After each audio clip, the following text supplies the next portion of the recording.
الحمدللہ رب العالمین الصلاۃ والسلام علی سید الانبیاء والمرسلین وعلی آلہ واصحابہ اجمعین اما بعد اعوذ باللہ من الشیطان الرجیم بسم اللہ الرحمن الرحیم الحمدللہ تعالی کہ رب کائنات جل مجکیم کے احسان و کرم سے سبق شروع ہوگا آپ کا سورہ حامیم السجدہ کی 8 نمبر آیت شریفہ سے آگے ملاحظہ کیجئے گا۔ اعوذ باللہ من الشیطان الرجیم بسم اللہ الرحمن الرحیم قل اَإِنَّكُمْ لَتَكْفُرُونَ بِالَّذِي خَلَقَ الْأَرْضَ فِي يَوْمَيْنِ وَتَجْعَلُونَ لَهُ أَنْدَادًا ذَلِكَ رَبُّ الْعَالَمِينَ قل یا رسول اللہ صلی اللہ تعالی علیہ وسلم دائماً ابدا آپ ارشاد فرما دیجئے اَإِنَّكُمْ کیا تم وہ لوگ ہو کہ لَتَكْفُرُونَ بِالَّذِي کہ تم انکار کرتے ہو اس رب ذوالجلال کا کہ خلق الارض فی یومین کہ جس نے زمین کو 2 دن کی مقدار میں پیدا فرمایا وَتَجْعَلُونَ لَهُ أَنْدَادًا تو کیا تم اس کا مد مقابل بناتے ہو یعنی بتوں کو۔ ذالک رب العالمین یہ ہے وہ تمہارا رب کہ جو عالمین کا رب ہے۔ ذالک یہ ہے رب العالمین جو عالمین کا رب ہے جس نے زمین کو 2 دن کی مقدار میں تخلیق فرمایا۔ اس جگہ مفسرین کرام نے فرمایا کہ رب کائنات جل حکیم نے زمین کو تخلیق فرمایا تو اس کے علم مبارکہ کے مطابق 2 دن، ان دنوں سے کون سے دن مراد ہیں؟ آپ اس بات سے بہت اچھی طرح واقف ہیں کہ یہ دن سورج اور زمین کی وجہ سے بنتے ہیں، دن اور رات۔ لیکن اس وقت تو زمین تھی ہی نہیں، سورج تھا ہی نہیں، آسمان سے پہلے زمین کو تخلیق کیا گیا ہے، تو اس سے پھر وہ کون سے دن مراد ہیں اور ایک دن کتنی مدت کا مراد ہے، اس سے اللہ واقف ہے یا اللہ کے نبی واقف ہیں۔ ہمیں سمجھانے کے لیے ارشاد فرمایا کہ رب کائنات جل وعلا نے 2 دن میں زمین کو تخلیق فرمایا۔ اگرچہ حضرت سیدنا ابی ہریرہ سے صحیح مسلم شریفہ کی ایک طویل حدیث مبارکہ مروی ہے کہ رب کائنات جل نے اتوار کے دن کیا بنایا، پیر کے دن، منگل کے دن، بدھ کے دن، جمعرات کے دن، پھر جمعہ کے دن آخری سات میں حضرت آدم علیہ السلام کی تخلیق فرمائی گئی۔ یہ حدیث مبارکہ ہے، لیکن حقیقتاً اس سے مراد کیا ہے یہ اللہ تعالیٰ جانتے ہیں اور اللہ تعالیٰ کے نبی جانتے ہیں۔ 2 دن کی مقدار میں زمین کو تخلیق کیا گیا۔ وَجَعَلَ فِيهَا رَوَاسِيَ مِن فَوْقِهَا اور رب کائنات نے وَجَعَلَ اور بنا دیا فِيهَا اس کے اندر رواسیہ پہاڑوں کو، کیل، رواسیہ راسیہ یعنی وہ چیز جو زمین کے اندر گڑی ہوئی ہو، جس طرح کیل یا کونٹا وغیرہ۔ اسی لیے عربی میں بندرگاہ کے لیے لفظ مرسا استعمال کیا جاتا ہے جہاں جہازوں کو روک لیا جاتا ہے۔ وہ لنگر انداز ہونا، لنگر کو بھی یہی کہا جاتا ہے، رواسیہ کہا جاتا ہے۔ لنگر سے مراد ایک بھاری بوجھ ہوتا ہے کہ جو ایک جانب سے سپاٹ ہوتا ہے اور دوسری جانب سے گول، اور اس کا گول حصہ سمندر میں بہت گہرائی میں ایک بڑی زنجیر کے ساتھ ڈال دیا جاتا ہے جہاز کے چاروں جانب۔ بڑا وزنی ہوتا ہے یہ چاروں جانب جہاز کے، وہ بہت جو وزنی وہ بوجھ ہوتے ہیں، گہرائی تک چلے جاتے ہیں، پھر جہاز کو اپنی جگہ سے ہلنے نہیں دیتے۔ ایسے ہوتا ہے جس طرح کیل لگا دیے گئے ہوں، بھاری جہازوں کو روکنے کے لیے ان کو استعمال کیا جاتا ہے، جس کو کہتے ہیں جہاز لنگر انداز ہو گیا، یعنی اس نے اپنے لنگر پھینک دیے گہرائی میں۔ جس طرح آپ یوں سمجھے کہ اگر کوئی بڑی شے پانی کی گہرائی میں، زیادہ گہرائی میں ڈال دی جائے تو کھینچا جائے تو اتنا زور زیادہ لگتا ہے۔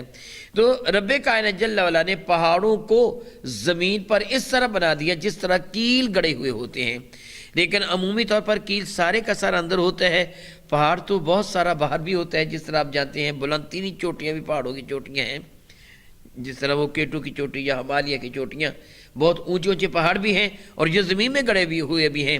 روایات مقصبہ میں یہ آتا ہے کہ رب کائنات جل وعلا نے زمین کو تخلیق فرمایا تو اس میں ایک لرزہ تھا، یہ بھی رب کائنات کی قدرت کاملہ کے ساتھ اللہ تعالیٰ محتاج نہیں ہے، جیسا چاہتا جس طرح چاہتا بنا دیتا، اس کو سکون عطا فرماتا، اس کو سکون آ جاتا۔ رب کائنات نے اس میں پہاڑوں کو پیدا فرمایا، گویا ایک اعتبار سے پہاڑ اس کا بیلنس ہے اور یہ زمین کو مینٹین کیے ہوئے ہیں۔ رب کائنات جل وعلا ارشاد فرماتے ہیں کہ رواسی یا من فوقہا، اس کے اوپر پہاڑ وہ گڑے ہوئے ہیں، وبارک فیہا، اور زمین میں رب کائنات نے بڑی برکتیں رکھ دی ہیں۔ سبحان اللہ تعالی و بحمدہ، اس کی برکتوں کا اندازہ آپ کو اس بات سے بخوبی ہو جائے گا۔ تخلیق آدم سے پہلے رب کائنات جل وعلا نے جانوروں کو پیدا فرما دیا تھا۔ جانور حضرت سیدنا آدم علیہ السلام کی تخلیق سے کہیں پہلے سے پیدا ہو چکے تھے اور یہ زمین میں رہتے تھے۔ پھر حضرت آدم علیہ السلام کی تخلیق ہوئی، اس وقت سے لے کے آج تک، اور آج سے قیامت کے صبح تک زمین سے خزانے مسلسل نکل رہے ہیں۔ جانوروں کی خوراک ہو یا انسانوں کی خوراک، کیا یہ ساری کی ساری زمین سے نہیں نکلتی ہے؟ اور اس کے خزانوں میں کبھی کمی آتی ہے کہ اب زمین کے خزانوں میں کمی آ گئی؟ نہیں، اللہ کی قدرت دیکھے یہ خزانے بڑھتے ہی چلے جا رہے ہیں۔ پھر پہاڑوں میں رب کائنات نے معدنیات کو رکھ دیا، نمک سے لے کر سونے تک رب کائنات نے پہاڑ میں رکھ دیا۔ ایک عام کوئلے سے لے کے ہیرے جواہرات تک رب کائنات نے پہاڑوں میں رکھ دیے۔ کتنے خزانے خلاق کائنات نے پہاڑوں میں رکھ دیے، اور زمین کے اندر کتنے خزانے رکھ دیے۔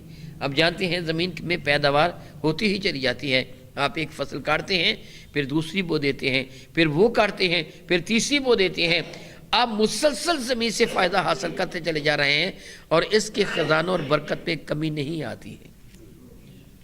رب کائنات کی کتنی بڑی قدرت کاملہ ہے۔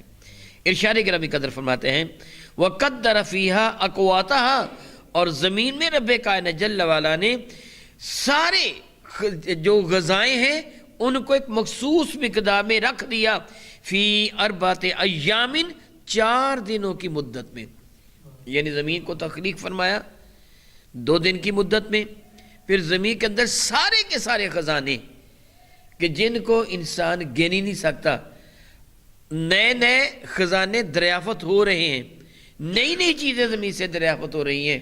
یہ سارے کے سارے خزانے رب کائنات نے جو زمین میں رکھے، یہ 4 دن میں، سواء للسائلین، اور یہ سارے کے سارے خزانے سوال کرنے والوں کے لیے برابر ہیں۔ کوئی بھی جتنی کوشش کرے گا اسی قدر ان نعمتوں کو وہ حاصل کر سکتا ہے۔ ایک کسان جس طرح آپ اچھی طرح جانتے ہیں، جتنی زیادہ محنت کرتا ہے اتنی ہی اچھی فصل زمین سے حاصل کر لیتا ہے۔ جو محنت نہیں کرتا، کم محنت کرتا ہے، وہ کم حاصل کرتا ہے۔ ایک آدمی محنت و مشقت کر کے دیکھیے نا، انسان نے کوشش کی، زمین کے سینے کو پھاڑا اور تیل نکال لیا۔ انسان نے کوشش کی، زمین کو کھنگالا اور سونا نکال لیا، چاندی نکال لی، پھر کئی قسم کے خزانے نکال لیے۔ یہ نہیں کہ فلاں کو ملے گا فلاں کو نہیں ملے گا، سارے برابر ہیں۔ جو بھی کوشش کرے گا رب کائنات اس کی کوشش کو رائے گا نہیں جانے دیتا، اپنی رحمت سے، اپنی عنایات بے پایہ سے اس کو نواز دیتا ہے۔ زمین میں خزانے رکھ دیے سوال کرنے والوں کے لیے، یعنی جو بھی سائل ہیں، جو پوچھنے والے ہیں، ان سب کے لیے، طلب کرنے والوں کے لیے یہ سب کچھ برابر رکھ دیا۔ ثم استوى الى السماء، پھر رب کائنات نے تخلیق ارض کے بعد آسمان کی جانب توجہ فرمائی۔ ثم استوى، پھر اللہ تعالیٰ نے استوا فرمایا، توجہ فرمائی، الى السماء، آسمان کی جانب، وہی دخان، آسمان ایک دھوئیں کی مانند تھا۔ گویا علامہ آلوسی رحمہ اللہ تعالی ارشاد فرماتے ہیں کہ رب کائنات جل وعلا نے سب سے پہلے ایک موتی کو پیدا فرمایا، اس کی طرف نظر فرمائی تو وہ پانی ہو گیا۔ گویا پانی کی تخلیق فرمائی، اور اللہ تعالیٰ کا عرش پانی پر تھا۔ اللہ تعالیٰ نے پھر عرش کو تخلیق فرمایا، لوح محفوظ کو جو تخلیق فرمایا، زمین کو تخلیق فرمانے کا ارادہ فرمایا، تو اس پانی پر رب کائنات نے ہوا کو چلایا۔ ہوا کے چلنے سے 2 چیزیں پیدا ہوئیں، ایک وہ بھاپ جو سمندر سے قدرتی طور پر اٹھتی ہی رہتی ہے، اب بھی اٹھتی ہے، جو بادل کی شکل میں پھر ہمیں وہ نظر آتی ہے، پھر بادل برستے ہیں، اور دوسرا جھاگ، جھاگ سے اللہ کے کائنات جل وعلا نے زمین کو تخلیق فرما دیا اور بھاپ سے رب کائنات نے آسمانوں کو تخلیق فرما دیا۔ واللہ تعالی علم وعلمہ اتم۔ فرماتے ہیں وَهِيَ دُخَانٌ، وہ آسمان ایک دھوئیں کی مانند تھے۔ فَقَالَ لَهَا، یعنی آسمانوں کو تخلیق فرمایا تو اس کو حکم دیا۔ فَقَالَ لَهَا، اس سے فرمایا، وَلِلْأَرْضِ، اور زمین سے فرمایا، اِتِيَا، تم دونوں حاضر ہو جاؤ ہمارے حکم کی تعمیل کے لیے، طوعاً اور کرہن، خوشی خوشی یا مجبور ہو کر۔ رب کائنات نے زمین کو تخلیق فرمایا، آسمان کو تخلیق فرمایا، پھر دونوں کو رب ذوالجلال نے یہ حکم ارشاد فرمایا، اے زمین و آسمان، ہمارے حکم کی تعمیل کے لیے ہمارے حضور سرفغن ہو جاؤ، اپنا سا جھکا دو، ہمارا حکم تسلیم کر لو۔ یہ تسلیم تم خوشی خوشی کرو یا مجبور ہو کر، تمہیں ہمارا حکم ماننا ہوگا۔ یعنی یہ سرکشی کی اجازت نہیں ہے، کام کرنا ہے، خوشی خوشی کرو یا مجبور ہو کر کرو، ہمارا حکم ہے، تمہیں کام کرنا ہوگا۔ زمین کی بھی ڈیوٹی ہے اور آسمان کی بھی ڈیوٹی ہے۔ یہ نباتات آپ جو زمین سے اگتی ہیں، جو پھل اگتے ہیں، جو سبزیاں اگتی ہیں، یہ ڈیوٹی تمہارے رب نے زمین کے لگا رکھی ہے۔ آپ اس کی کوکھ میں ایک بیج کو دفن کر دیتے ہیں، اب زمین کی ایک ذمہ داری ہے کہ اس پہ نمو پیدا کرتی ہے، اس پہ تغیر آ جاتا ہے، پھر زمین اس کو خوراک وہاں پہنچاتی ہے۔ یہ سارے کا سارا حکم میرے رب کا ہے۔ زمین سے جو بھی نکلتا ہے، جو پیدا ہوتا ہے، اللہ تعالیٰ کے حکم کے تحت ہے۔ آسمان کی وسعتوں میں جو رب کائنات جل وعلا نے اپنی نعمتوں کو بکھیر رکھا ہے، رب کائنات نے زمین کو بھی حکم دیا، آسمان کو بھی حکم دیا، تمہیں میرا حکم ماننا ہوگا، خوشی خوشی مانو یا مجبوری کے ساتھ۔ تو رب کریم فرماتا قالتا، ان دونوں نے عرض کیا، زمین نے بھی اور آسمان نے بھی، کہ اتینا تعین، اے ہمارے پروردگار، ہم تیری خوشی خوشی اطاعت کرتے ہیں، جو تو حکم دیتا ہے ہم اس کو تسلیم کرتے ہیں۔ گویا سبحان اللہ تعالی و بحمدہ، سبحان اللہ تعالی و بحمدہ، سبحان اللہ تعالی و بحمدہ۔ اے انسان، اس رب ذوالجلال نے زمین کو بھی تیری خدمت کے لیے پیدا کیا اور آسمان کو بھی تیری خدمت کے لیے پیدا کیا۔ زمین و آسمان کو تخلیق فرما کے حکم دیا، تم نے انسان کی خدمت کرنی ہے۔ اور زمین اور آسمان کی وہ ساری کی ساری مخلوق، زمین کی ساری مخلوق، انسان ذرا غور کر اس رب ذوالجلال کی قدرتوں کی، کہ خلا کے کائنات نے جو زمین کی ڈیوٹی لگائی دی تھی، رینگنے والے کیڑے سے لے کے اڑنے والے جانور تک، ایک معمولی بیکٹیریا سے لے کے وہیل مچھلی تک، سب کو رزق رب کائنات زمین سے عطا فرما رہا ہے، اور زمین اپنی ڈیوٹی دے رہی ہے اور اس کا انکار نہیں کر رہی۔ سورج اور چاند ستارے وہ اپنی ذمہ داری نبھا رہے ہیں، اور ان کے جو فوائد ہیں، ہر طالب علم اس بات سے بخوبی واقف ہے کہ سورج اور چاند کے کتنے فوائد ہیں، ستاروں کے کتنے فوائد ہیں۔ رب کریم فرماتے ہیں قالتا، ان دونوں نے عرض کیا، اتینا، ہم دونوں حاضر ہیں، طاعین، اے رب کریم تیری اطاعت کرتے ہوئے، تیری فرمانبرداری کرتے ہوئے، تیری نافرمانی سے بچتے ہوئے ہم دونوں حاضر ہیں۔ تو رب کائنات فرماتے ہیں فقضاہن سبع سماوات فی یومین، تو پھر ہم نے ان کو فقضاہن، ہم نے ان کا فیصلہ فرما دیا، یعنی ان کو بتا دیا، بنا دیا، سبع سماوات، 7 آسمان، فی یومین، 2 دن کی مقدار میں، وَأَوْحَى فِي كُلِّ سَمَاءٍ أَمْرَهَا، اور ہر آسمان پر ہم نے اپنا الگ ایک حکم نافذ فرما دیا۔ اللہ تعالیٰ نے 7 آسمان تخلیق فرما دیے، اور پھر ہر آسمان کے لیے اللہ تعالیٰ نے جو فیصلہ فرمانا تھا الگ الگ حکم نافذ فرما دیا۔ میرے اور آپ کے کریم آقا تاجدار ارب و جم شفیع معظم رحمۃ اللہ اس ماہ مقدس میں مشہور روایات کے مطابق شب معراج جو آسمانوں کی سیر کے لیے تشریف لے گئے، میرے کریم آقا نے ان عجائبات قدرت کو آسمانوں پر ملاحظہ فرمایا۔ ہر آسمان کا دروازہ ہے، ایک وہ دروازہ ہے کہ جس سے انسان کا رزق آتا ہے، وہ بھی دروازہ ہے جس سے اس کی روحیں اوپر جاتی ہیں، جس طرح میرے اور آپ کے کریم آقا تاجدار عرب و عجم شفیع معظم رحمت عالم صلی اللہ علیہ وسلم نے کافر کی روح کے لیے ارشاد فرمایا تھا کہ جب اس کی روح نکالی جاتی ہے تو خبیث روح کو جہنم کے چتھڑوں میں لپیٹ کر، بدبودار ٹاٹ میں لپیٹ کر آسمان کی جانب لے جایا جاتا ہے، تو رات سے کی ساری مخلوق اس کی بدبو سے معاذ اللہ تعالیٰ سماذ اللہ تعالیٰ نہایت متنفر ہو کر پوچھتی ہے، یہ کس بدبخت کی روح ہے جس سے اتنی بدبو آ رہی ہے؟ تو اس کا وہ برا نام بتاتے ہیں فرشتے، جو دنیا میں سب سے برا اس کو معلوم ہوا کرتا تھا، برا اس کا نام لیتے ہیں۔ اور پھر میں نبی فرماتے اس کو آسمان کے قریب لے جایا جاتا ہے۔ آگے میرے کریم آقا نے قرآن کریم کی آیت مبارکہ تلاوت فرمائی، لا تفتح لهم ابواب السماء ولا يدخلون الجنۃ حتى يلج الجمل في السم الخياط۔ ان بدبختوں کی روحوں کے لیے آسمان کے دروازے نہیں کھولے جاتے، نہ ہی ان کا جنت میں داخلہ ممکن ہے۔ یہ ایسا ہی ہے جس طرح تمہارے نزدیک سوئی کے سوراخ میں اونٹ کو داخل کر دینا۔ پتہ چلا کہ روحوں کے لیے آسمان کے دروازے کھولے یا بند کیے جاتے ہیں۔ ایمان والوں کی روحوں کو آسمان کے دروازوں سے اوپر لے جایا جاتا ہے۔ رزق اللہ تعالیٰ جل وعلا آسمان کی جانب سے نازل فرماتا ہے۔ میرے نبی صلی اللہ علیہ وسلم جب ملکوت السماوات کی سیر کے لیے شب معراج گئے تو جبریل نے آسمان کا دروازہ کھٹکھٹایا تھا، حدیث مبارکہ میں ہے، اور خازن نے پوچھا تھا تم کون ہو؟ یعنی جو آسمان کے دروازے کا خازن ہے، داروغہ ہے، اس سے پوچھا تھا تم کون ہو؟ تو جبریل امین نے عرض کیا تھا کہ میں جبریل ہوں۔ تو اس نے جواباً پوچھا تھا تمہارے ساتھ کون ہیں؟ تو جبریل امین نے عرض کیا تھا محمد مصطفیٰ کریم صلی اللہ علیہ وسلم۔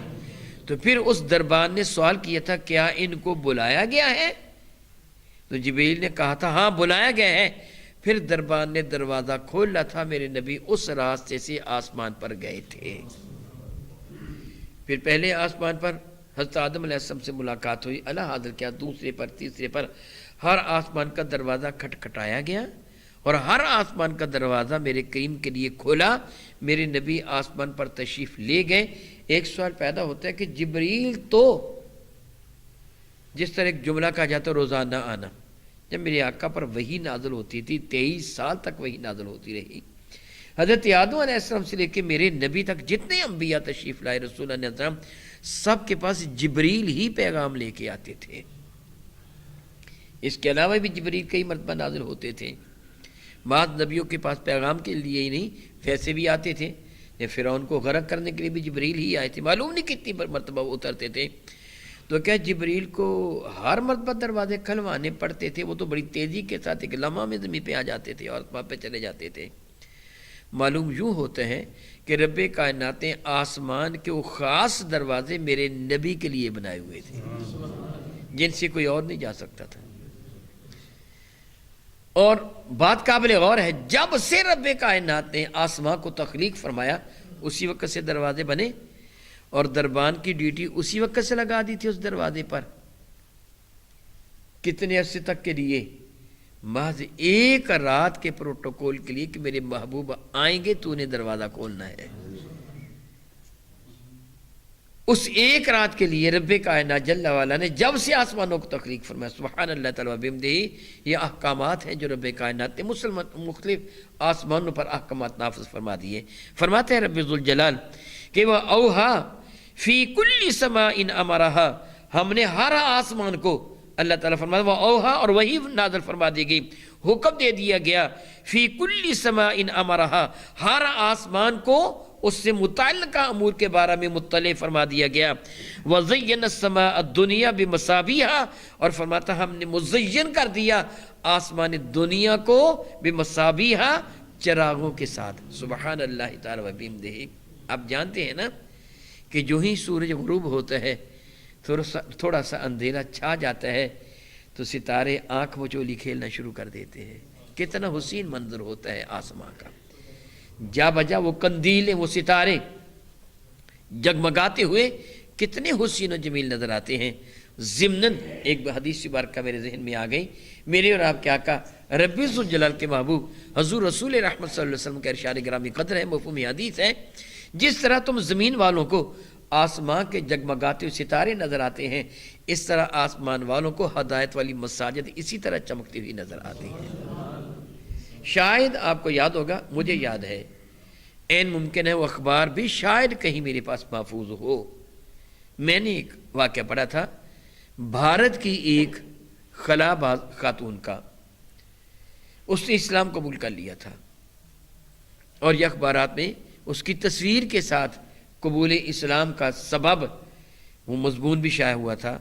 اس نے بتایا کہ میں امریکہ میں، شاید وہ امریکہ کی نیشنلٹی رکھنے والی تھی، کہ میں امریکہ میں خلا بازوں کے ساتھ چاند کی سطح پر گئی تو وہاں سے زمین کا ہم نے جائزہ لیا، جو زمین ایک سیاہ رنگ کا فٹ بال کی طرح ایک گول گیند یا گولہ نظر آیا، وہ سارا سیاہ تھا، البتہ دو جگہیں یوں معلوم ہو رہی تھی جس طرح ستارے چمک رہے ہوں، اس طرح دو جگہ روشنی تھی، باقی ساری کی ساری زمین سیاہ تھی۔ وہ کہتی ہے کہ میں نے بہت ہی ہائی پوٹینسی قسم کی جو دوربین ہے اس سے دیکھنے کی کوشش کی کہ میں دیکھوں یہ دو چمکدار جگہیں کون سی ہیں۔ میری حیرانی کی انتہا نہ رہی، ایک مکہ مکرمہ تھا اور دوسرا مدینہ طیبہ، یہ دو شہر تھے جو وہاں بھی چمکتے ہوئے نظر آئے۔ اس کا اپنا بیان تھا کہ یہ بات میں نے اپنے ساتھیوں سے چھپائے رکھی، گو کہ دیکھا انہوں نے بھی تھا، میں نے چھپائے رکھے اس بات کو کہ کہیں مجھے نقصان نہ پہنچائیں۔ زمین پر جب میں آگے اپنے آپ کو محفوظ کیا تو اب میں اسلام قبول کرتی ہوں کہ یہ دونوں شہر کائنات میں کتنے زمین پر وہ روشنیوں کے شہر ہیں، مگر وہ سارے اندھیر میں ڈوبے ہوئے تھے۔ اگر کہیں روشنی نظر آتی تھی تو مکہ مکرمہ کی یا مدینہ طیبہ کی۔ تو میں کہہ رہا تھا کہ میرے کریم آقا فرماتے ہیں یہ تمہاری مساجد آسمان والوں کو ستاروں کی طرح نظر آتی ہیں۔ ربی ذوالجلال فرماتے ہیں کہ وَزَيَّنَ السَّمَاءَ الدُّنْيَا بِمَصَابِيحَ، اور ہم نے مزین کر دیا، خوبصورت بنا دیا آسمان دنیا کو ستاروں کے ساتھ، وَحِفْظًا، اور ہم نے اس کو محفوظ کر دیا، یعنی ابلیس سے لعین کے شر سے بچنے کے لیے ان ستاروں کو ابلیسوں کے لیے ایک نشانہ عبرت بنا دینے والی شے بنا دیا۔ ذالک تقدیر العزیز العلیم، ذالک یہ تقدیر ایک اندازہ ہے، ایک مقدر ہے، اندازہ ہے کس رب کائنات کی جانب سے، عزیز العلیم، جو بہت کچھ جاننے والا بھی ہے اور بڑی عزتوں والا بھی، غالب بھی ہے۔ سبحان اللہ تعالی و بحمدہ، یقین بالیقین وہ عزیز بھی ہے، زبردست غلبے والا، عزت والا، علیم بھی ہے، جاننے والا بھی ہے، جس طرح ابھی تھوڑی دیر پہلے میں بتا چکا ہوں۔ اب جانتے ہیں زمین پر کتنے رینگنے والے کیڑے ہیں، وہ کتنے جانور ہیں جو دانہ دن کا چننے والے ہیں، کتنے درندے چرندے پرند، 2 پاؤں والے 4 پاؤں والے، کتنے جاندار ہیں۔ اللہ نے فرمایا کہ سب کا رزق میں نے ایک مقررہ اندازے میں زمین کے اندر رکھ دیا ہے۔ کتنا وہ عزیز، کتنا وہ علیم ہے، اسے پتہ ہے کس نے کتنا استعمال کرنا ہے، کس نے کتنا استعمال کرنا ہے، کون کیا کرے گا، کون کیا نہیں کرے گا، اس سے سب کی ایک تقدیر، تقدیر کا معنی ہوتا ہے اندازہ، مقدار، سب کے لیے ایک مقدار مقرر فرما دی ہے، اس کے لیے یہ ہے، اس کے لیے یہ ہے، اس کے لیے یہ ہے، جو اس نے مقدار مقرر فرما دی ہے اس سے ایک ذرہ نہ کم ہو سکتا ہے نہ زیادہ ہو سکتا ہے، وہ اتنا ہی ہے جتنا اس نے مقرر فرما دیا۔ یہ اس کے کمال علم کی ایک دلیل ہے کہ رب کائنات جل وعلا نے جو یہ سارے کا سارا نظام تخلیق فرمایا، یہ اس کے عزیز اور علیم ہونے کا واضح ثبوت ہے۔ او کما قال اللہ تبارک و تعالی، واللہ تعالی اعلم باسرار کتاب۔